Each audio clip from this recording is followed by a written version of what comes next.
বাসস্থান যেখানে খুপরি, স্বাস্থ্য যেখানে স্বপ্ন, শিক্ষা যেখানে বিলাসিতা, যন্ত্রণা যেখানে নিত্যসঙ্গী, এরই নাম বস্তি।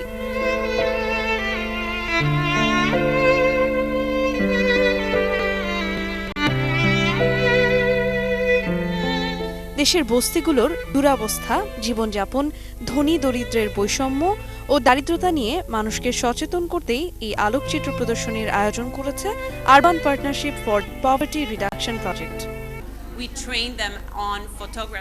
আমরা ৩০ জন নারীদের এক সপ্তাহে ছবি তোলার প্রশিক্ষণ দেই। তাদের ডিজিটাল ক্যামেরা দেয়া হয় তাদের জীবনযাপনের চিত্র ক্যামেরাবন্দি করার জন্য।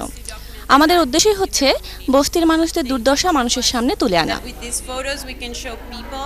টঙ্গী, খুলনা ও নওগাঁয়ের বস্তিতে বসবাস করা ৩০ জন প্রশিক্ষণপ্রাপ্ত নারীরা নিজেদের অভিজ্ঞতার আলোকে বস্তির মানুষদের জীবনযাপনের চিত্র তুলে এনেছে তাদের ক্যামেরার লেন্সে।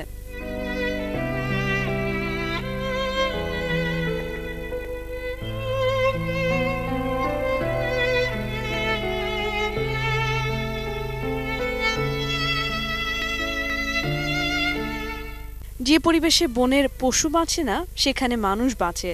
আর উইটাল শিরোনামে জীবন সংগ্রামে নিরত এদেশের নিরন্ন নিপীড়িত নিঃস্ব বস্তিবাসীর জীবনযাপনের ৬৮টি আলোকচিত্র ফুটে উঠেছে এই প্রদর্শনীতে।